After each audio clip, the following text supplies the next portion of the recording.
Hi மக்களே, எல்லாரும் எப்படி இருக்கீங்க?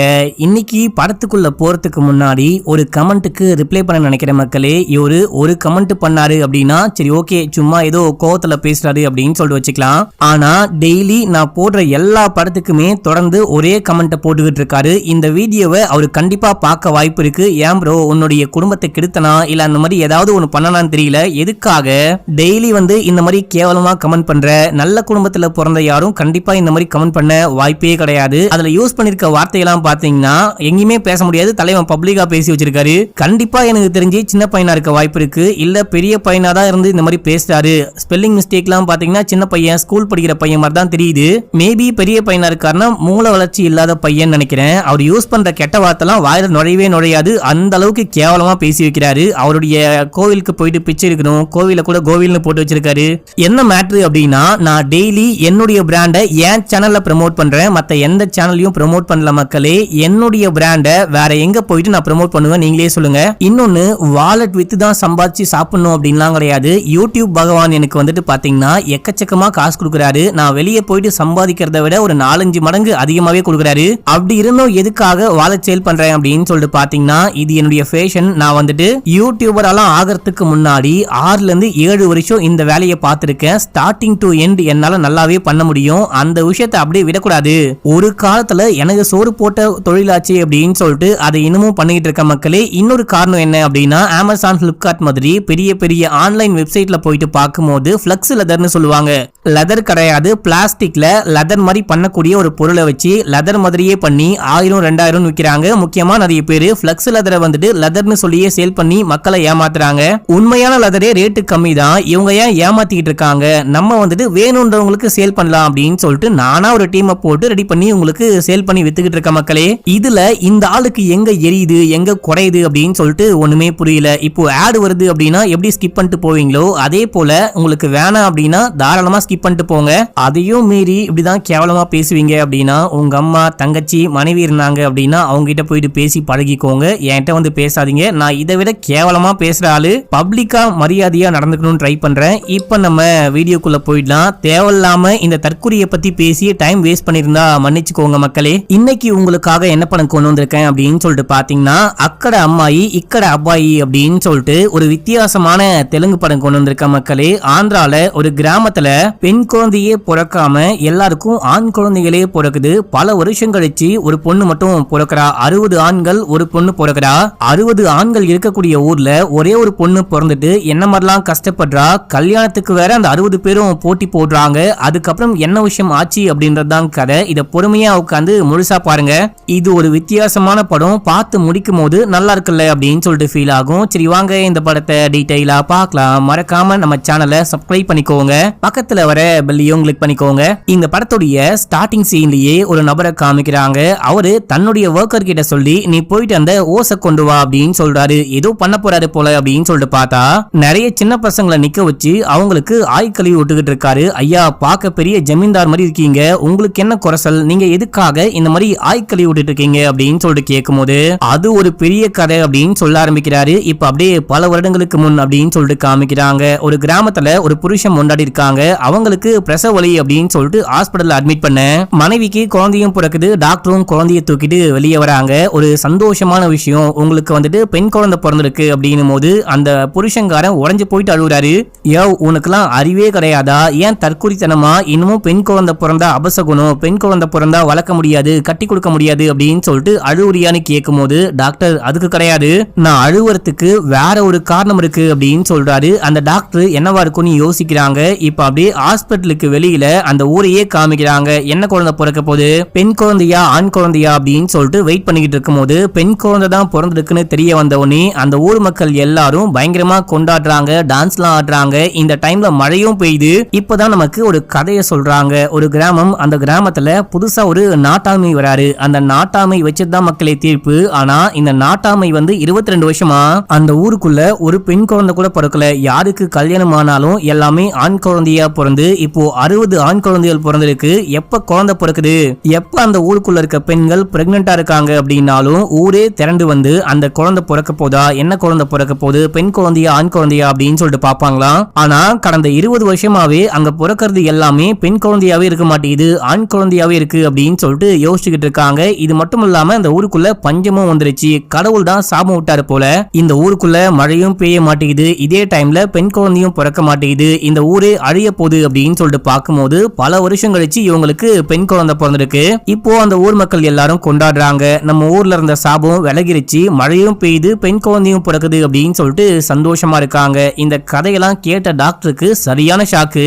உங்க அப்பா எதுக்காக அழுதாரு அப்படின்னு சொல்லிட்டு இப்பதான் எனக்கே புரியுது. அந்த ஊர்ல நீ பிறந்து ரொம்ப பெரிய தப்பு பண்ணிட்ட, நீ என்ன பாடுபட போறியோ தெரியல அப்படின்னு சொல்லிட்டு பாக்குறாங்க. இப்ப அப்படியே எங்க சீன் கட் ஆகுது. அடுத்து இந்த பெண் குழந்தைய ஊருக்குள்ள தூக்கிட்டு போறாங்க. நாட்டாம ஊரையே கூட்டி வச்சிருக்காரு. நாட்டாம என்ன சொல்றாரு அப்படின்னா, பல வருஷம் கழிச்சு இந்த ஊருக்குள்ள ஒரு பெண் குழந்தைய நீ பெத்து கொண்டு வந்திருக்க, உனக்கு பிறந்த இந்த பெண் குழந்தையால மட்டும்தான் நம்ம ஊருக்குள்ள மழை பெய்யுது, 20 வருஷமா மழையும் பெய்யல, பெண் குழந்தையும் பிறக்கல, இப்பதான் சாபம் விலகி இருக்குன்னு நினைக்கிறேன். உன்னுடைய குழந்தைக்கு என்ன வேணுமோ எல்லாமே நானும் இந்த ஊரும் சேர்ந்து பண்ணி கொடுக்குறோம். இந்த குழந்தைய இங்கேயே படிக்க வை, என்ன படிக்கணும்னு சொல்லிட்டு ஆசைப்படுறாலோ எல்லாமே படிக்கட்டும், என்ன வேணுமோ எல்லாமே பண்ணித்தரும். ஆனா இந்த ஊரை விட்டு மட்டும் உன் குழந்தைய வெளியே கூட்டிட்டு போக கூடாது அப்படின்னும் போது பயங்கரமா ஷாக் ஆகுறாங்க. நான் என் குழந்தைய படிக்க வைக்கணும், வெளியே நல்ல மாப்பிள்ளையா பார்த்து கல்யாணம் பண்ணி கொடுக்கணும், இந்த ஊருக்குள்ளேயே இருந்தா என் பொண்ணுக்கு எப்படி கல்யாணம் ஆகும், யாரை கட்டி வைப்பேன் அப்படின்னு சொல்லிட்டு கேட்கும் போது, அதை நினைச்சு நீ ஏன்பா கவலைப்படுற, இங்க பாரு நம்ம ஊருக்குள்ள 60 குட்டி குஞ்சான்ஸ் இருக்காங்க, இவனுங்கள யார உங்க பொண்ணுக்கு பிடிக்குதோ அவங்களையே உன்னுடைய பொண்ணுக்கு கல்யாணம் பண்ணி வைக்கலாம், மத்த எல்லா ஏற்பாடுகளையும் நான் பாத்துக்கிறேன் அப்படின்னும் போது, அப்படின்னா ஓகே, என்னுடைய இதுக்கும் நீங்க ஓகே சொல்லணும், என்னுடைய குழந்தைய நான் இந்த ஊரை விட்டு கூட்டிட்டு போக கூடாது அப்படின்னா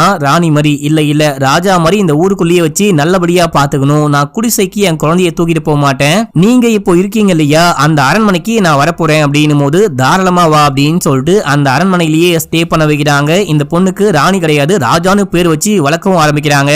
இப்ப இந்த குட்டி பொண்ணை இந்த மாதிரி பாத்துக்கிறது, இந்த ஊரை விட்டு வெளியே போக கூடாது, அந்த 60 பேர்ல யாரையோ தான் கல்யாணம் பண்ணி வைக்கணும் அப்படின்னு சொல்றது எதுவுமே அம்மாக்கு சுத்தமா பிடிக்கவே இல்ல. புருஷங்கிட்ட வந்து சண்டை போடுறாங்க. இதெல்லாம் கொஞ்சம் கூட சரியே கிடையாது, வீட்டுக்குள்ளேயே வச்சு வளர்க்கணும், இந்த ஊரை விட்டு வெளியே கொண்டு போக கூடாது அப்படின்றது எல்லாமே ரொம்ப மோசமா இருக்கு அப்படின்னும் போது, இங்க பாரு நம்ம வந்துட்டு ஒரு நல்ல வாழ்க்கையை வாழ்ந்துகிட்டு இருக்கோம், எல்லாத்துக்கும் காரணம் நம்ம பொண்ணு தான், நீ ஏன் கவலைப்படுற, நம்ம பொண்ணு வந்துட்டு நல்ல ஒரு வாழ்க்கையை வாழ்ந்துகிட்டு இருக்கா, நல்லா படிக்க போறா, ஃபியூச்சர்ல அந்த 60 பேர்ல அந்த பொண்ணுக்கு யாரையாவது பிடிச்சாதான் கல்யாணம் பண்ணி வைக்க போறோம், நீ கவலைப்படாத அப்படின்னு சொல்றாரு. அடுத்து இந்த குட்டி குழந்தைக்கு ராஜான்னு பேர் வைக்கிறாங்க. அந்த குட்டி பசங்க எல்லாரும் சுத்தி ரவுண்டா உட்கார்ந்துட்டு என் பக்கமா வா, என் பக்கமா வா, நீ எனக்கு தான் அப்படின்னு சொல்லிட்டு கூப்பிட அம்மா வந்து தூக்கிட்டு போயிடுறாங்க. அப்புறம் அந்த பொண்ணு வளர்ந்து ஸ்கூலுக்கு போற ஸ்டேஜ் ஆகுது. இந்த பொண்ணை வந்துட்டு நடக்க கூட விடக்கூடாது அப்படின்னு சொல்லிட்டு அந்த பசங்க எல்லாரும் தூக்கிட்டு வந்து வீட்டுல விட்டு போற மாதிரி காமிக்கிறாங்க. அப்புறம் ஒரு 10வது 11வது படிக்கிற டைம்ல பசங்க எல்லாரும் இந்த பொண்ணை லவ் பண்றாங்க. செவுரு முழுக்க ராஜாவை லவ் பண்ற அப்படின்னு சொல்லிட்டு எழுதி வைக்கிறாங்க. ஆனா நம்ம ராஜாக்கு இந்த ஊரை சேர்ந்த யாரையுமே பிடிக்காது. வெளியூர்ல இருந்து சிட்டில இருந்து ஒரு பையன் வருவான், அவன் தான் நம்மள கூட்டிட்டு போவான், அவனை லவ் பண்ணி கல்யாணம் பண்ணிக்கணும் அப்படின்னு சொல்லிட்டு கனவுலாம் காண்றாங்க, டிராயிங்லாம் வரைஞ்சு வைக்கிறாங்க அப்படின்னு சொல்லிட்டு காட்டுறாங்க. இப்ப அப்படியே எங்க சீனை கட் பண்ணா நம்ம ஹீரோயின் ஃபர்ஸ்ட் கிளாஸ்ல பாஸ் ஆயிட்டாங்க அப்படின்னு சொல்லும் போது ஹீரோயின் வெளியே வராங்க. இப்ப ஹீரோயின் வளர்ந்து பெரிய பொண்ணாயிட்டாங்க. அங்க இருக்க 60 பசங்க கூட சேர்ந்துட்டு குத்தாட்டம் போட்டு அவங்க பாஸ் பண்ணதை கொண்டாடுறாங்க. அந்த டைம்ல ஹீரோயினுக்கு என்ன ஆசை அப்படின்னா சிட்டிக்கு போயிட்டு படிக்கணும், மேல் படிப்பு படிக்கணும் அப்படின்னு சொல்லிட்டு ஆசை. இந்த விஷயத்த அம்மா வந்துட்டு ஜமீன்தார் கிட்ட அந்த ஊருடைய நாட்டாமையிட்ட சொல்றாங்க. இப்போ வந்துட்டு அப்பா இறந்து போயிட்டு இருப்பாரு, நடுவுலயே அப்பா உடம்பு சரியில்லாம இறந்து போயிட்டு இருப்பாரு. இப்போ எல்லாமே இந்த நாட்டாம தான் பாத்துக்கிறாரு. நாட்டாம தான் இப்போ வந்துட்டு நம்ம ஹீரோயினுடைய வாழ்க்கையில எல்லா முடிவுகளும் எடுக்கிறாரு அப்படின்னு சொல்லிட்டு காமிக்கிறாங்க. அம்மா கேட்டா இந்த பொண்ணு வந்துட்டு எங்க ஊருடைய பொக்கிஷம், இந்த பொண்ணு பிறந்ததுக்கு அப்புறம் தான் இந்த கிராமமே நல்லா இருக்கு, இவளை வெளியூருக்குலாம் அனுப்ப முடியாது, அப்படி அனுப்பிச்சு விட்டா மறுபடியும் இந்த கிராமத்துக்கு சாபம் வந்துடும், நீங்க எது படிக்கிறதா இருந்தாலும் இந்த கிராமத்திலேயே இந்த படிக்கவை அப்படின்னு சொல்லிட்டு அங்கிருந்து கிளம்ப ஹீரோயினுக்கு ரொம்ப கஷ்டமா இருக்கு. அம்மாவும் ஃபீல் பண்றாங்க. இப்ப அப்படியே எங்க சீனை கட் பண்ணி ஹைதராபாத்ல நம்ம மொட்டை ராஜேந்திரனை காமிக்கிறாங்க. இவரு ஒரு கன்ஸ்ட்ரக்ஷன் கம்பெனி வச்சு நடத்திக்கிட்டு இருக்காரு. இவருகிட்ட ஹீரோ ஒர்க் பண்ணிட்டு இருக்காரு. இப்போ ஒரு கிராமத்தை காமிச்சாங்க பாத்தீங்களா, அந்த கிராமத்துக்கு நம்ம ஹீரோ தான் போயிட்டு கன்ஸ்ட்ரக்ஷன் பண்ண போறாரு. அங்க ஏதோ பெரிய பில்டிங் கட்ட போறாரு அப்படின்னு சொல்லும் போது அவ்வளவு தூரம்லாம் போக முடியாது அப்படின்னு சொல்ல கண்டிப்பா போய் ஆகணும் அப்படின்றாரு. நம்ம ஹீரோவை பத்தி சொல்லணும் அப்படின்னா ஒரு அன்பான அப்பா, கொடூரமான அப்பா, ஒரு மோசமான தங்கச்சி அப்படின்னு சொல்லிட்டு ஒரு சந்தோஷமான குடும்பத்தோட வாழ்ந்துகிட்டு இருக்காரு. மோசமான தங்கச்சின்னு ஏன் சொல்றேன் அப்படின்னா எப்பயுமே சண்டை போட்டுக்கிட்டே இருப்பாங்க. நம்ம ஹீரோவை பத்தி போட்டு போட்டு கொடுத்துட்டே இருப்பா. அம்மா தான் பயங்கரமான சப்போர்ட். இப்ப அந்த விஷயம்லாம் காமிக்கிறாங்க. ஹீரோக்கு கூடவே ஒரு ஃப்ரெண்டு ஒருத்தர் ஒர்க் பண்ணிட்டு இருக்காரு. அந்த ஃப்ரெண்டும் நம்ம ஹீரோவும் சேர்ந்துட்டு அந்த ஊருக்கு போயிட்டு கன்ஸ்ட்ரக்ஷன் பண்ணும் அப்படின்னும் போது வேற வழியே இல்லாம ஹீரோவும் ஃப்ரெண்டும் கிளம்புறாங்க. இப்ப அப்படியே நைட் முழுக்க கார்ல டிராவல் பண்ணி போறாங்க. ஃப்ரெண்டுக்காரன் மச்சான் எனக்கு செமையா தூக்கம் வருது, நீ வண்டி ஓட்டுறியா அப்படின்னு சொல்லிட்டு கேட்கும் போது நம்ம ஹீரோ எப்பயோ தூங்கிட்டாரு. இந்த ஃப்ரெண்டுக்காரன் வண்டியை ஓரமா போட்டு தூங்காம டிரைவ் பண்ணுவோம் அப்படின்னு சொல்லிட்டு வண்டியை தாறுமாறா ஓட்டிட்டு போயிட்டு பயங்கரமா ஆக்சிடென்ட் பண்றான். மறுநாள் காலைல விடியுது, பார்த்தா இவங்க சொர்க்கத்துல இருக்காங்க. இவங்க இறந்து போயிட்டோமா அப்படின்னு சொல்லிட்டு பார்க்கும்போது காரை வேகமா கொண்டு வந்து ஆக்சிடென்ட் பண்ணி அங்க ஒரு ஆலமரம் இருக்கு. அந்த ஆலமரத்துல தலைகீழா தொங்கிட்டு இருக்காங்க. கீழே அந்த 60 ஆண்கள் நின்னுட்டு இருக்காங்க. டேய், உங்களுக்கு எவ்வளவு திமிரு இருந்தா நைட்டு குடிச்சிட்டு வண்டியை ஓட்டிட்டு வந்து எங்க சாமி மரத்து மேல வண்டியை மோதிருப்பீங்க அப்படின்னு சொல்லிட்டு கீழே இறங்கி அடிக்க பார்க்கும்போது, ஐயா சாமி, நாங்க தெரியாம மோதிட்டோம், குடிச்சிட்டுலாம் வரல, இந்த ஊர்ல ஏதோ பில்டிங் கட்டணுமா அதுக்காக தான் வந்திருக்கோம் அப்படின்னு சொல்லும் போது அப்பயும் இவங்க அடிக்க பாயிறாங்க. அந்த டைம்ல அங்க வந்து அந்த நாட்டாம தான் தடுத்து நிப்பாட்டி, என்ன விஷயம், எதுக்கு எங்க ஊருக்கு வந்திருக்கீங்க அப்படின்னு சொல்லிட்டு கேட்கும் போது அந்த கவர்மெண்டால அனுப்பப்பட்ட டாக்குமெண்ட்லாம் காமிக்கிறாங்க. அப்பாடா, ஒரு வழியா பல வருஷ கோரிக்கைக்கு அப்புறமா கவர்மெண்ட் செவி சாச்சிட்டாங்க, எங்க ஊருக்குள்ள பில்டிங் வரப்போகுது அப்படின்னும் போது ஓகே இவங்கெல்லாம் யாரு, முரட்டுத்தனமா இருக்கானுங்க, சரியான காட்டு மிராண்டி பசங்களா இருப்பாங்க போல அப்படின்னு சொல்லும் போது டேய் அப்படின்னு சொல்லிட்டு அவங்க கோவப்பட உடனே நாட்டாம தம்பி அவங்க காட்டு மிராண்டிகள் கிடையாது, இந்த ஊருக்குள்ள சிங்கிள் பசங்களா சுத்திக்கிட்டு இருக்காங்க, இன்னும் கல்யாணம் கூட ஆகல அப்படின்னும் போது எல்லாரும் வெக்கப்படுறாங்க. ஆமா, ஏன் கல்யாணமே ஆகல, எல்லாருக்கும் 7 இல்ல 8 கழுத வயசாயிடுச்சு அப்படின்னும் போது அது வேற ஒரு கதை, நீ வா ஊருக்குள்ள பில்டிங் கட்ட போற இல்லையா, அதை கொண்டு போயிட்டு காமிக்கிறேன் அப்படின்னும் போது ஆமா ரொம்ப நேரமா பில்டிங் அப்படின்றீங்களே, அது என்ன பில்டிங்னு கேட்கும் போது கக்கூசா கட்டுமா, என்னது கக்கூசா அப்படின்னு சொல்லிட்டு கேட்கும் போது ஆமாப்பா தம்பி, எங்க கிராமத்துல ஒரு வீட்டுல கூட பாத்ரூமே கிடையாது, பாத்ரூம் கட்ட தான் கவர்மெண்ட் கிட்ட ரிக்வஸ்ட் பண்ணோம், உங்களை அமுச்சு வச்சிருக்காங்க அப்படின்னும் போது இவருக்கு வாழ்க்கையில முதல்ல பில்டிங் கட்ட போறேன் அப்படின்னு சொல்லிட்டு பார்த்தா கக்கூஸ் பாத்ரூம் கட்ட விட்டாங்களே அப்படின்னு சொல்லிட்டு சரியான காண்டு. சரி ஓகே, எங்க கட்ட போறோம், எந்தெந்த வீட்டுல பாத்ரூம் கட்ட போறோம் அப்படின்னு சொல்லிட்டு கேட்கும் போது வீட்லயா அப்படின்னு சொல்லிட்டு அந்த நாட்டாம கடுப்பாகிறாரு. வீட்டுக்குள்ள பாத்ரூம் கட்டக்கூடாதான், நாத்தடிக்க வைக்க கூடாதான், ஊருக்கு வெளியே ஒதுக்குப்புறமா ஒரு இடம் இருக்கு, அங்கதான் கட்ட போறோம் அப்படின்னு சொல்லிட்டு கூட்டிட்டு போறாங்க.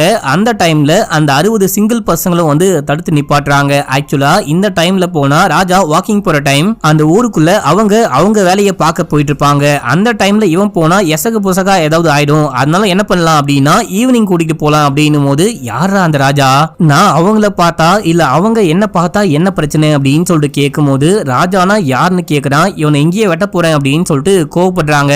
சரி இப்ப நான் எங்க கட்டணும் அதை மட்டும் கூட்டிட்டு போயிட்டு காமிங்க அப்படின்னும் போது சாயங்காலமா பொறுமையா ஊருக்கு ஒதுக்குப்புறமா நடந்து போயிட்டு ஊருக்குள்ள கூட கூட்டு போகாம ஒதுக்குப்புறமா கூட்டு போயிட்டு இங்கதான் கட்டணும் அப்படின்னும் போது கட்டுறதுக்கு நம்ம ஹீரோ ஓகேவும் சொல்லிட்டாரு. ஆனா இந்த 60 பேர் என்ன சொல்றாங்க அப்படின்னா பட்ட பகல்ல கட்டக்கூடாது, ராஜா வந்துட்டு எப்ப வேணா வெளியே வர வாய்ப்பு இருக்கு, இவனுங்க நைட் இருட்டானதுக்கு அப்புறமா எவ்வளவு நேரம் வேணா வேலை செஞ்சுக்கிட்டோம் அப்படின்னும் போது ஹீரோடைய ஃப்ரெண்டு வேற வழி இல்லாம ஓகேன்னு சொல்றாங்க. தங்கறதுக்கு இந்த ஊர்ல வந்துட்டு ஒரு பள்ளிக்கூடம் இருக்கு, அந்த பள்ளிக்கூடத்துல தங்க வைக்கலாம் அப்படின்னு சொல்லிட்டு கூட்டிட்டு போயிட்டு இங்கே இருங்க வெளியே வராதீங்க அப்படின்னு சொல்லிட்டு போக யாரா இவனுங்களா தற்கொலை பசங்களா இருக்கானுங்க, இவனுங்கிட்ட மாட்டிக்கிட்டு நம்ம படாத பாடுபடுறமே அப்படின்னு சொல்லிட்டு அந்த ஸ்கூலுக்குள்ள போயிட்டு பார்க்கும்போது எல்லாரும் இந்த ஸ்கூலுக்கு வந்து ராஜாவை நான் லவ் பண்றேன் அப்படின்னு சொல்லிட்டு எழுதி வச்சுட்டு போயிருக்கானுங்க.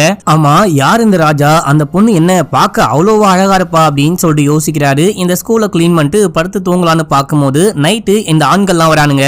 வாங்க அந்த பாத்ரூம் கட்ட போலான்னு கூப்பிடும் போது போலான்னு சொல்லிட்டு கிளம்ப, அப்படியெல்லாம் வர முடியாது, கண்ணெல்லாம் கட்டிக்கிட்டு வாங்க அப்படின்னும் போது ஏன்டா கண்ணை கட்டிக்கிட்டு வரணும் அப்படின்னு சொல்லிட்டு கேட்டா தப்பி தவறி கூட ராஜா வெளியே வந்து அந்த ராஜாவை நீங்க பார்க்க கூடாது இல்லையா, அதனால்தான் இந்த துண்டால கண்ணை கட்டிக்கோங்க, கோணியால மண்டைய மூடிக்கோங்க அப்படின்னு சொல்லிட்டு இங்க இருந்து கிளம்பி ஸ்பாட்டுக்கு போனா அந்த ஆண்கள்லாம் உட்கார்ந்துட்டு இருக்கானுங்க. டே இப்படி உட்கார்ந்துட்டு இருந்தா யாரையாவது போயிட்டு கொளுத்து வேலை பார்க்க கூடுவாங்க, அப்பதான் வந்துட்டு பாத்ரூம்லாம் கட்ட முடியும், இவனும் நானும் மட்டும் சேர்ந்துட்டு பாத்ரூம்லாம் கட்ட முடியாது அப்படின்னும் போது இங்க பாருங்க, உங்களை இந்த ஊருக்குள்ள விட்டதே பெரிய விஷயம், மத்த யாரையும் ஊருக்குள்ள அலோவ் பண்ண முடியாது, எந்த வேலையா இருந்தாலும் எங்களுக்கு சொல்லி கொடுங்க நாங்க பண்றோம் அப்படின்னும் போது என்னது சொல்லி கொடுக்கணுமா அப்படின்னா இங்க இருக்கிற யாருக்கும் கட்டிடம் கட்ட தெரியாதா அப்படின்னு சொல்லிட்டு கேட்க தெரியாம தான் வெளியூர்ல இருந்து உங்களை வர சொல்லிருக்காங்க அப்படின்னு சொல்றாங்க. இப்ப நம்ம ஹீரோ வேற வழி இல்லாம அந்த மேப்லாம் போட்டு எப்படி கட்ட போறோம், என்ன மாதிரி பூசணும், என்ன மாதிரி கழுவணும், என்ன மாதிரி பெருகணும் அப்படின்னு சொல்லிட்டு எல்லாமே பக்காவா சொல்லி கொடுக்குறாரு. சொல்லி கொடுத்து வேலை பாருங்கடா அப்படின்னா கல்லை கொண்டு வர சொன்னா ஒருத்தன் கல்லுல வந்துட்டு ராஜா லவ் சுரேஷ்னு சொல்லிட்டு பேர் எழுதிக்கிட்டு இருக்கான், இன்னொருத்தன் மண்ணுல பேர் எழுதிக்கிட்டு இருக்கான். இந்த மாதிரி காதல் காஜி மோட்லயே சுத்திக்கிட்டு இருக்கானுங்க. இவனுங்களை கையோட வச்சுக்கிட்டு நான் எந்த வேலையை பார்க்க போறேன்னு தெரியலையே அப்படின்னு சொல்லிட்டு ஹீரோ ஒர்க் பண்ணிட்டே இருக்கும் போது 7 மணிக்கு வேலையை ஸ்டார்ட் பண்ணி 10 மணிக்கெல்லாம் கிளம்புறானுங்க. டே எங்கடா போறீங்கன்னு கேட்டா இப்பயே போய் தூங்கினாதான் காலையில ராஜாவை சைட் அடிக்க முடியும், இப்பயே தூங்கினாதான் கண்ணுலாம் நல்லா இருக்கும், பாடி தான் ஃப்ரெஷ்ஷா இருக்கும், தூங்கலனா டார்க் சர்க்கிள் உருவாயிரும். அப்புறம் ராஜா வந்துட்டு எங்க யாரையும் பார்த்து லவ் பண்ண மாட்டா, எங்கள ஒருத்தரை கல்யாணமும் பண்ணிக்க மாட்டா, சோ அதனால தூங்க போறோம் அப்படின்னு சொல்லிட்டு கிளம்புறானுங்க. அப்ப நம்ம ஹீரோக்கு சரியான கியூரியாசிட்டி, யார் தான் அந்த பொண்ணு, அப்படி என்ன அந்த பொண்ணு அழகா இருப்பா, நம்ம போயிட்டு அந்த பொண்ணை பார்க்கணும் அப்படின்னு சொல்லிட்டு இந்த நாட்டாமையோடைய வீட்டுல தானே அந்த பொண்ணு இருப்பா, அந்த பொண்ணை வீட்டுக்குள்ளேயே போயிட்டு பார்த்தலாம் அப்படின்னு சொல்லிட்டு யாருக்கும் தெரியாம நைட்டோட நைட்டா செவருகரி குதிச்சு போறாரு. ஃப்ரெண்டுக்காரன் சொல்லியும் கேட்காம இவரு உள்ளுக்குள்ள போயிட்டு வீடு முழுக்க தேடுறாரு, எங்கேயும் கிடைக்கல, அந்த பொண்ணு எங்க போனானே தெரியல அப்படின்னு சொல்லிட்டு மறுபடியும் செவரை எகிரி குதிக்க ட்ரை பண்ணும்போது அந்த பொண்ணு வெளியே இருந்து உள்ளுக்குள்ள வர ட்ரை பண்றா. அப்போ தெரியாம ஆக்சிடென்டலா ஒருத்தர் மாத்தி உமா குத்துறாங்க. உமா கொடுத்த ஹீரோ ஷாக் ஆயிட்டு அங்கிருந்து ஓடி வீட்டுக்கு வந்துடுறாரு. வீட்டுக்கு வந்து நான் இந்த மாதிரி தெரியாம அந்த பொண்ணுக்கு உமா குத்துட்டேன் அப்படின்னும் போது ஃப்ரெண்டுக்காரன் பயப்படுறான். அவ்வளவுதான், காலையில 60 பேர் வர போறாங்க, 60 துண்டா வெட்டி போட போறாங்க, வாமச்சாம் போலாம் அப்படின்னும் போது இங்க இருந்து கிளம்பி போனா அந்த மொட்டைய நம்மள 4 துண்டா வெட்டி போட்டுருவாரு. பரவாயில்லையா, வேலை வெட்டி ஒண்ணும் கிடையாது, வேலை வெட்டி இல்ல அப்படின்னா வீட்லயும் சேர்க்க மாட்டாங்க, நான் வாழ்க்கையிலேயே கட்ட போற முதல் பில்டிங் முதல் கட்டிடம் இந்த பாத்ரூம் தான், வேற வழியே இல்ல, நம்ம அட்ஜஸ்ட் பண்ணிட்டு இங்கே இருக்கலாம் அப்படின்னு சொல்லிட்டு இங்கேயே ஸ்டே பண்றாங்க. மறுநாள் காலையில அந்த 60 ஆண்கள்ல சில பேர் வந்து ஹீரோவை கூட்டிட்டு போறாங்க. ஹீரோயும் ஃப்ரெண்டையும் கண்ணு கட்டி கோணிலாம் மாட்டி கூட்டு போறாங்க. அந்த நாட்டாமையோடைய வீட்டுக்கு கூட்டு போறாங்க. அவ்வளவுதான் கதை கந்தல். அந்த பொண்ணு வந்துட்டு போயிட்டு மாட்டி விட்டா போல, நம்மள கொலை பண்ண போறாங்க போல அப்படின்னு சொல்லிட்டு பார்த்தா ஹீரோயின் வந்து நீங்க ஏன் பகல் டைம்ல வேலை வாங்காம நைட் டைம்ல இந்த ஆண்கள் எல்லாரையும் கூட்டிட்டு போயிட்டு குடும்பப்படுத்துறீங்க அப்படின்னு சொல்லிட்டு கேட்கும் போது, மேடம் நாங்க ஒன்னும் குடும்பம்லாம் படுத்தல, நான் பகல்ல பில்டிங் கட்டலாம் அப்படின்னா பாத்ரூம் கட்டலாம் அப்படின்னா இவனுக்கு தான் நைட் டைம்ல தான் வருவேன், நீங்க வந்துட்டு ராஜாமாவை பாத்துற கூடாது அப்படி இப்படின்னு சொல்லிட்டு என்னமோ சொல்லிட்டு இருக்காங்க. அதான் வேற வழி இல்லாம நைட் டைம்ல கட்டிக்கிட்டு இருக்கேன் அப்படின்னும் போது இல்ல இதுக்கப்புறம் வந்துட்டு நீங்க பகல்லையே கட்டலாம், நானும் ஹெல்ப் பண்றேன், நான் படிப்பெல்லாம் முடிச்சுட்டு வெட்டியா தான் இருக்கேன், நானும் ஹெல்ப் பண்றேன் அப்படின்னும் போது அந்த 60 ஆண்களும் கோவப்படுறாங்க.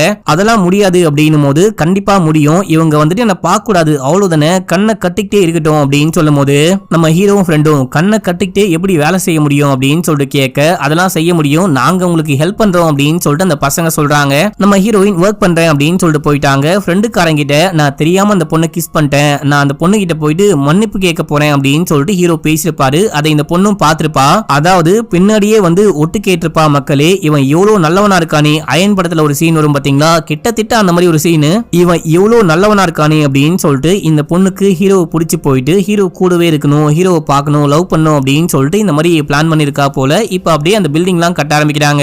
பாத்ரூம் கட்டும் போது நம்ம ஹீரோவும் ஃப்ரெண்டுக்காரனும் கண்ணை கட்டிக்கிட்டு இருக்காங்க. இந்த பொண்ணு ஹெல்ப் பண்ணிக்கிட்டு இருக்கா. இந்த பொண்ணு வந்துட்டு ஹீரோவை சைட் அடிச்சு அப்படியே லவ் பண்ண ஆரம்பிக்கிறா அப்படின்னு சொல்லிட்டு ஒரு பாட்டுல காட்டுறாங்க. இப்போ அந்த பாட்டு முடிய நம்ம ஹீரோவும் ஹீரோடைய ஃப்ரெண்டும் கண்ணை கட்டிக்கிட்டு அந்த ஊருக்காரங்க சேர்ந்துட்டு ஹீரோயினும் சேர்ந்துட்டு மொத்தமா அந்த கக்கூஸ் பாத்ரூம் எல்லாத்தையும் கட்டி முடிக்கிறாங்க. ஒரு வழியா இந்த பொண்ணு ரிப்பன் எல்லாம் கட் பண்ணி ஓபன் பண்றா. இதே டைம்ல எல்லாரும் போயிட்டு பார்த்தவங்க அந்த பாத்ரூமை பார்த்து செமையா சிரிக்கிறாங்க. என்ன சிரிக்கிறாங்க அப்படின்னு சொல்லிட்டு கண் கட்ட அவுத்துட்டு பார்த்தா இவனுங்க பாத்ரூமை கீழே கட்டாம செவுத்துல கட்டி வச்சிருக்காங்க. இது பத்தாது அப்படின்னு சொல்லிட்டு ஊஞ்சல் மாதிரி கட்டி வச்சிருக்காங்க. என்ன கொடுமை சாமி இது அப்படின்னு சொல்லிட்டு பார்த்துட்டு ஹீரோக்கு சரியான ஷாக்கு. டேய் கண்ணை கட்டிட்டு ஒர்க் பண்ணாலாம் இதை வந்துட்டு கரெக்டா கட்டி முடிக்க முடியாது, இந்த ஊருக்காரனுங்க சரியான தற்குறி பசங்களா இருக்கானுங்க, கண்ணை கட்டிட்டு தான் ஒர்க் பண்ணும் அப்படின்னா என்னால இதுக்கப்புறம் இந்த ஊர்ல ஒரு செகண்ட் கூட இருக்கவே முடியாது, நான் கிளம்புறேன், ஏற்கனவே என்னுடைய பாஸுக்கு எக்கச்சக்கமா லாஸ் ஆயிருக்கும், என்ன போட்டு பொழக்க போறாரு, என்ன சொல்ல போறாரோ தெரியல அப்படின்னு சொல்லிட்டு புலம்ப. தம்பி இப்போ என்ன பண்ணலாம், இதுக்கு என்னதான் வழி அப்படின்னு சொல்லிட்டு கேட்கும் போது, ஒழுங்கா கண் கட்ட அவுத்து விட்டீங்க அப்படின்னா சின்ன சின்ன பேட்ச் ஒர்க் மட்டும்தான், அந்த பாத்ரூம் அந்த இதுவை மட்டும் கரெக்டா பிக்ஸ் பண்ணி கொடுத்துருவேன், அதுக்கு கொஞ்சம் டைம் ஆகும், ஓகேனா சொல்லுங்க இல்லனா கிளம்புறேன் அப்படின்னும் போது இல்ல நீங்க கண் கட்டு இல்லாமலே ஒர்க் பண்ணலாம், ராஜாவை பார்க்காம இருந்தா போதும் அப்படின்னு சொல்ல இவரும் கண்ணில் கட்டாமலே ஒர்க் பண்ண ஆரம்பிக்கிறாரு. இந்த வேலை எல்லாமே நல்லபடியா நடக்கணும் அப்படின்னு சொல்லிட்டு கோவிலுக்கு போனா அங்க ஹீரோயின் வராங்க. இந்த பொண்ணை பார்த்தோன்னே பயந்துட்டு ஓட ட்ரை பண்ணும்போது ஏன்பா ஏன் என்ன பார்த்தோன்னே பயந்துட்டு ஓடுற அப்படின்னு சொல்லிட்டு கேட்க, ஆமா அந்த 60 பேர் சேர்ந்துட்டு கொலை பண்றவன் அப்படி இப்படின்றாங்க. அது மட்டும் இல்லாம அன்னைக்கு தெரியாம உங்களுக்கு ஒரு முத்தா குத்தனை, அது தெரியாம தான் கொடுத்தேன், மன்னிச்சுக்கோங்க, யார்ட்டையும் சொல்றாதீங்க அப்படின்னும் போது, சொல்லக்கூடாது, நான் மாட்டி விட கூடாது அப்படின்னா நீ நான் சொல்ற பேச்சை கேட்கணும், என் கூட பேசணும், பழகணும், என் கூட ஃப்ரெண்டா இருக்கணும் அப்படின்னும் போது இது என்ன புது கதையா இருக்கே அப்படின்னு சொல்லிட்டு ஹீரோ ஓகே அப்படின்னு சொல்றாரு. இப்ப அப்படியே எங்க சீனை கட் பண்ணா இந்த எல்லா விஷயத்தையும் ஒரு பையன் பார்த்துட்டான். இவனை தாடிக்காரன் வச்சுக்கலாம். இந்த பையன் கத்தியை கொண்டு வந்து ஹீரோவை வெட்ட வரும்போது நம்ம ஹீரோ அமைதியா நிக்கிறாரு. உன்னால என்ன வெட்ட முடியாது, நீ என்ன வெட்டின, என்ன ஏதாவது பண்ண பார்த்த அப்படின்னா நான் உன்னை பத்தி ஊர் மக்கள் கிட்ட போட்டு கொடுத்துருவேன் அப்படின்னும் போது நான் என்ன பண்ணேன் அப்படின்னு சொல்லிட்டு கேட்க பிளாஷ்பேக்க காமிக்கிறாங்க. ஆக்சுவலா நேத்து காலையில நம்ம ஹீரோ ஹீரோயின் கிட்ட பேசியிருப்பாரு. இதை இவன் பார்த்துட்டு நைட்டு சமையா சரக போட்டு கத்தியால வெட்ட வந்திருப்பான். வெட்ட வந்தவன், தம்பி அந்த பொண்ணு ஒரு சரியான சூனியக்காரி, அந்த பொண்ணை நீங்களாச்சு பேசி கல்யாணம் பண்ணி இந்த ஊரை விட்டு கூட்டு போங்க அப்படின்னு சொல்லிட்டு புலம்ப ஆரம்பிக்கிறான். குடி போதையில உளர்றான். ஏன் அப்படி சொல்றீங்க, என்னாச்சு, உங்களுக்கும் அந்த பொண்ணுக்கும் என்ன பிரச்சனை அப்படின்னு சொல்லிட்டு கேட்கும் போது, என்ன பிரச்சனையா, ஆக்சுவலா ஸ்கூல் படிச்சு முடிக்கும் போது நான் தான் 98% மார்க் எடுத்து ஃபர்ஸ்ட் ரேங்க், அந்த பொண்ணு 60% தான், ஆனா அந்த பொண்ணு தான் நிறைய மார்க் எடுத்தா அப்படின்னு சொல்லிட்டு அவளை தூக்கி வச்சு கொண்டாடுறாங்க. நான் வந்துட்டு இந்த ஊரை விட்டு போலாம் அப்படின்னு சொல்லிட்டு பார்த்தா எங்க அம்மா விடவே மாட்டாங்க. ஏமா நான் போயிட்டு படிச்சு பெரிய ஆளாக போறேன், நான் காலேஜ் எல்லாம் போறேன் அப்படின்னும் போது, நீ படிக்கிறேன்னு வெளியூருக்கு போயிட்டா ராஜாவை எப்படி உசார் பண்ணி கல்யாணம் பண்ணுவ, ஒழுங்கு மரியாதையா அம்மா சொல்ற பேச்சை கேட்டு இந்த ஊருக்குள்ளேயே அப்படின்னு சொல்லிட்டு தொல்ப கட்டியாலே அடிச்சிட்டு இருக்காங்க. சரி ஓகே, அந்த பொண்ணு கிட்ட போயிட்டு ப்ரப்போஸ் பண்ணலான்னு ப்ரப்போஸ் பண்ணா அக்செப்ட் பண்ணிக்க மாட்டாலாம். இவனை மட்டும் இல்லாம அந்த 60 பேர்ல யாரையுமே அந்த பொண்ணுக்கு பிடிக்கவே மாட்டேங்குது. அந்த பொண்ணு எங்க எல்லாரையும் நல்லாவே யூஸ் பண்ணிக்கிறா, நீங்களாச்சும் அந்த பொண்ணை கல்யாணம் பண்ணி இந்த ஊரை விட்டு கூட்டு போங்க அப்படின்னும் போது அங்க வந்த ஹீரோயின் இது எல்லாத்தையும் கேட்டாங்க. காதா மட்டிலேயே ஓங்கி ஒரு போடு போட்டு கத்தியை புடுங்கி இவனையே வெட்ட பாக்குறாங்க. டே என் கண்ணுக்கு முன்னாடி வந்த உன்னையே கொலை பண்றேன் அப்படின்றாங்க. அந்த பயபுள்ள அங்கிருந்து பயந்துட்டு ஓடி இருப்பான். மக்களே, இந்த விஷயம் எல்லாமே நேத்தியே நடந்திருக்கும். குடிபோதை தெளிஞ்சதுக்கு அப்புறமா காலையில மறுபடியும் வெட்ட வந்திருக்கான். இது எல்லாத்தையுமே சொல்லும் போது இவன் பயந்து நடுங்குறான். நான் அந்த மாதிரியா பண்ண அப்படின்னு சொல்லிட்டு கேட்கும் போது, இதை விட மோசமாவே பண்ண, எல்லாமே சொல்லவான்னு கேட்கும் போது, ஐயோயோ நீங்க எதுவுமே சொல்ல வேணாம், யார்ட்டையுமே சொல்ல வேணாம், நீங்க என்ன சொன்னாலும் கேட்கறேன் அப்படின்றான். இதுக்கப்புறம் தான் ஹீரோ ஹீரோயின் நல்லாவே பேசி பழகி காதலிக்க ஆரம்பிக்கிறாங்க. இவங்களுக்கு பாதுகாப்புக்கு யாராவது வந்தா சொல்றதுக்கு அப்படின்னு இந்த பையனை கூடவே கூட்டணும் போறாங்க. இப்போ ஒரு பாட்டு, இந்த பாட்டுல இவங்க சந்தோஷமா இருக்காங்க, லவ் பண்றாங்க அப்படின்லாம் காமிப்பாங்க. வாயன் நான் வந்துட்டு உன்னுடைய பர்த்டேக்கு வெளியே கூட்டு போறேன் அப்படின்னு சொல்லும் போது அந்த பொண்ணு வரமாட்டேன் அப்படின்றா. என்ன நம்பிதான் இந்த ஊர்ல 60 ஆண்கள் இருக்காங்க, இந்த ஊருடைய பேச்சை மீறி என்னால வெளியூருக்கு வர முடியாது அப்படின்னும் போது நம்ம ஹீரோ ஹைட்டான இடத்துல ஒரு ஊஞ்சல் மாதிரி கட்டுறாரு. அந்த ஊஞ்சல்ல உட்கார வச்சு எல்லா இடத்தையும் காமிக்கிறாரு. இவங்க அப்படியே காதல்ல மயங்கி அன்னைக்கு நைட் முழுக்க சுத்திக்கிட்டு இருக்காங்க. கடைசியா இவங்க வழக்கமா எங்க மீட் பண்ணுவாங்களோ அந்த கோவில்ல வந்து உட்கார்ந்து பேசிட்டு இருக்கும் போது காதல் மயக்கத்துல தூங்கிடுறாங்க. மறுநாள் காலையில ஊர் மக்கள் எல்லாரும் இவங்களை பார்த்துட்டு ஷாக்ல இருக்காங்க. இவங்களை அந்த ஆண்கள் தான் தண்ணி ஊத்தி எழுப்புறாங்க. இது என்ன கோலம், என்னமா பண்ணி வச்சிருக்க அப்படின்னு சொல்லிட்டு கேட்கும் போது, எனக்கு இவனை தான் பிடிச்சிருக்கு, நான் கல்யாணம் பண்ணிக்க போறேன் அப்படின்னு சொல்லிட்டு ராஜா சொல்ல, இந்த பசங்க எல்லாரும் வெறுப்புல இருக்காங்க. நாட்டாமைய வர சொல்லுங்கடா அப்படின்னும் போது அவரும் வராரு. நாட்டாமை கிட்டையும் இந்த பொண்ணு வந்துட்டு நான் இவனை தான் கல்யாணம் பண்ணிக்க போறேன், இவனை தான் லவ் பண்றேன் அப்படின்னு ஹீரோவும் ஆமா அப்படின்றாரு. இந்த டைம்ல அம்மா வந்து பயங்கரமா பேச ஆரம்பிக்கிறாங்க. என் பொண்ணுக்கு இந்த ஊருக்குள்ள இருக்க யாரையும் பிடிக்கல, இந்த ஊருக்குள்ள இருக்கிற யாரும் படிப்பறிவு இல்லாத, வெளி உலகத்தை பத்தி தெரியாத, வேலை வெட்டிக்கே போகாதுங்களா இருக்கானுங்க. இவங்களுக்கு என் பொண்ணை கல்யாணம் பண்ணி கொடுக்க முடியாது அப்படின்னும் போது, நீங்க பேசுறது எல்லாமே சரிதான், ஆனா இந்த பொண்ணை கல்யாணம் பண்ணிப்பேன் அப்படின்னு சொல்லிட்டு நம்பி இந்த 60 ஆண்களும் கல்யாணமே பண்ணிக்காம இருக்காங்க. இவங்களுக்கு என்ன வழி அப்படின்னு சொல்லிட்டு கேட்கும் போது எல்லாரும் யோசிக்கிறாங்க. அப்பதான் நாட்டாம எல்லாருக்கும் பொதுவா ஒரு தீர்ப்பு கொடுக்குறாரு. டேய் தம்பி, நீ தாராளமா இந்த பொண்ணை கூட்டு போயிட்டு கல்யாணம் பண்ணிக்கலாம், ஆனா அதுக்கு முன்னாடி இந்த 60 ஆண்களையும் நீயே கூட்டிட்டு போயிட்டு கல்யாணம் பண்ணி வைக்கிற. இந்த 60 பேருக்கும் கல்யாணம் ஆனதுக்கு அப்புறம் தான் உனக்கும் இந்த பொண்ணுக்கும் கல்யாணம் அப்படின்னு சொல்லிட்டு பிராமிஸ் வாங்குறாங்க. சரி ஓகே, நம்ம முதல்ல இந்த பொண்ணை கூட்டிட்டு ஊருக்கு போலாம், ஊருக்கு போயிட்டு பொண்ணை பார்த்து அதுக்கப்புறம் கல்யாணம் பண்ணி வைக்கலாம் அப்படின்னு சொல்லிட்டு பஸ்ல ஏறி உட்கார்ந்தா இந்த 60 பேரும் கூடவே கிளம்புறாங்க. டே நீங்க எங்கடா வரீங்கன்னு கேட்க, அப்போ நாட்டாம பொண்ணு பார்க்க போறீங்க, மாப்பிள்ளை இல்லாம போயிட்டு எப்படி பொண்ணை பாப்பீங்க, இவங்க எல்லாரும் உங்க கூடவே வருவாங்க, இவங்க எல்லாரையும் கூட்டிட்டு போயிட்டு பொண்ணு பார்த்து கல்யாணம் பண்ணி வைங்க. இவங்க வரக்கூடாது அப்படின்னா நீங்களும் இந்த பொண்ணை கூட்டிட்டு போக கூடாது, நீங்களும் இங்கே தான் ஸ்டே பண்ணும் அப்படின்னும் போது வேற வழியே இல்லாம அவங்க எல்லாரையும் கூப்பிட்டு நம்ம ஹீரோ ஹைதராபாத் போறாரு. அவர் தங்கியிருக்க அந்த அபார்ட்மெண்ட்டுக்கும் போறாரு. செக்யூரிட்டி இவங்கெல்லாம் யாரு உள்ள அலோவ் பண்ண முடியாது அப்படின்னும் போது அவங்க எல்லாரும் செக்யூரிட்டியை போட்டு பொலன்னு பொழக்கிறாங்க. நம்ம ஹீரோ போயிட்டு தடுத்து நிப்பாட்டி, டே தம்பிங்களா, நீங்க எல்லாரும் உள்ளுக்குள்ள வர முடியாது, கொஞ்சம் வெயிட் பண்ணுங்க, நான் முதல்ல மேல போயிட்டு பெர்மிஷன் வாங்கிட்டு வரேன், அதுக்கப்புறம் நீங்க மேல வரலாம், ஒரே ஒரு ஆளை மட்டும் கூட்டு போறேன் அப்படின்னு சொல்லிட்டு நம்ம ஹீரோயினையும் ஒரு பையனையும் மட்டும் மேல கூப்பிட்டு போறாரு. மேல போனா நம்ம ஹீரோக்கு ஒரு தங்கச்சி இருக்காங்க அப்படின்னு சொன்ன பாத்தீங்களா, தங்கச்சிக்கு பொண்ணு பார்க்க வந்திருக்காங்க. அதுவும் மாப்பிள்ள வரல, மாப்பிள்ள வெளிநாட்டுல ஒர்க் பண்ணிட்டு இருக்காராம். மாப்பிள்ளையுடைய ஃபேமிலி மட்டும் வந்திருக்காங்க, பொண்ணை ரொம்ப பிடிச்சிருக்கு அப்படின்னு சொல்லிட்டு பேசிக்கிட்டு இருக்கும் போது நம்ம ஹீரோ வந்து அப்பா அம்மா கிட்ட இந்த பொண்ணு என் கூட ஒர்க் பண்ற பொண்ணு, அது மட்டும் இல்லாம என் ஃப்ரெண்ட்ஸும் வந்திருக்காங்க, அவங்களையும் மேல கூட்டிட்டு வரலாமா அப்படின்னு சொல்லிட்டு கேட்கும் போது கூட்டிட்டு வாங்க அப்படின்னு எல்லாரையும் கூட்டிட்டு வந்தா மாப்பிள்ளை வீட்டுக்காரங்க அதிர்ந்து போறாங்க. யாரா இந்த 60 பேரு அப்படின்னு சொல்லிட்டு சரி ஓகே பொண்ணை வந்துட்டு எங்களுக்கு ரொம்ப பிடிச்சிருக்கு, பையன் ஊர்ல இருந்து வரட்டும், மத்த விஷயம்லாம் பேசிக்கலாம் அப்படின்னு சொல்லிட்டு கிளம்பி போக அப்பாக்கு சரியான காண்டு. பையனை தனியா கூட்டிட்டு போயிட்டு டே என்ன காரியம்டா பண்ணி வச்சிருக்க, யாரா இவனுங்களாம், இவனுங்க எல்லாரையும் எதுக்குடா கூட்டிட்டு வந்த அப்படின்னு சொல்லிட்டு கேட்கும் போது நம்ம ஹீரோ பாதி உண்மை பாதி பொய்ய சொல்றாரு. இங்க பாரு, இவங்க எல்லாரும் வீட்டுல தங்க போறாங்க, நம்ம வீட்டுல இருக்க போறாங்க அப்படின்னா முதல்ல இடம் பத்தாது, அவங்கள இந்த வீட்டுல தங்க வச்ச அப்படின்னா நான் குடும்பத்தோட காலி பண்ணிட்டு போயிடுவேன் அப்படின்னு சொல்லிட்டு மிரட்ட நம்ம ஹீரோ என்ன பண்ணலான்னு யோசிக்கிறாரு. அப்பதான் ஹீரோக்கு டிங்குன்னு ஒரு லைட் எரியுது. என்ன விஷயம்னு பாத்தீங்கன்னா இந்த அபார்ட்மெண்ட்ல எக்கச்சக்கமான வீடுகள் இருக்கும். ஹைதராபாத்ல வேலைக்கு ஆள் கிடைக்கிறதே ரொம்ப கஷ்டம், அதுவும் காசு ரொம்ப அதிகமா கேட்பாங்க. நம்ம ஹீரோ வீடு வீடா போயிட்டு அவருக்கு தெரிஞ்சவங்க எல்லார்கிட்டயும் இவங்க வந்துட்டு அப்ரெண்டிஸ் மாதிரி ஃப்ரீயா வேலை பார்ப்பாங்க, வீட்டு வேலை, காட்டு வேலை, பாத்ரூம் வேலை அப்படின்னு சொல்லிட்டு என்ன வேலை சொன்னாலும் பார்ப்பாங்க. இவங்களுக்கு காசுலாம் கொடுக்க வேணாம், சாப்பாடு போட்டு தங்க இடம் கொடுத்தா போதும் அப்படின்னும் போது அவங்களுக்கு ரொம்ப சந்தோஷமா இருக்கு. இதுவே போதுமே அப்படின்னு சொல்லிட்டு இப்போதைக்கு தங்க இடமும் கொடுக்குறாங்க, சாப்பாடும் கொடுக்குறாங்க, இவங்களும் ஒர்க் பண்ண ஆரம்பிக்கிறாங்க. ஹப்பாடா ஒரு பிரச்சனை முடிஞ்சு போச்சு அப்படின்னு சொல்லிட்டு நம்ம ஹீரோ ஃபேமிலி கிட்டயும் இந்த விஷயத்த சொன்னா அவங்களும் பயங்கரமா ஷாக் ஆகுறாங்க. ஸ்டார்டிங்ல ஒத்துக்கல அப்படின்னாலும் ஹீரோ எப்படியோ பேசி ஒத்துக்க வைக்கிறாரு. இப்போ அடுத்த கட்ட நடவடிக்கையா இவங்களுக்கு பொண்ணை பார்த்து 1 by 1 வச்சு கல்யாணம் பண்ணி வைக்கலாம் அப்படின்னு சொல்லிட்டு ட்ரை பண்ணா யாருக்குமே இந்த பசங்களை பிடிக்கவே மாட்டேங்குது, யாருமே பொண்ணு தர மாட்டாங்க. கடைசியா ஒரு புரோக்கரை பார்த்து அந்த புரோக்கர் மூலியமா வச்சு கல்யாணம் பண்ணி வைக்கலாம் அப்படின்னு சொல்லிட்டு பார்த்தா அவராலையும் கல்யாணமே பண்ணி வைக்க முடியல, ரொம்ப ரொம்ப கஷ்டப்படுறாங்க. இதுக்கு நடுவுல நம்ம ஹீரோ ஹீரோயின் லவ் பண்ணலாம், தியேட்டருக்கு போலாம், படத்துக்கு போலாம் அப்படின்னு சொல்லிட்டு பார்த்தா அப்பயும் இவங்க விடாம பின்னாடியே வராங்க.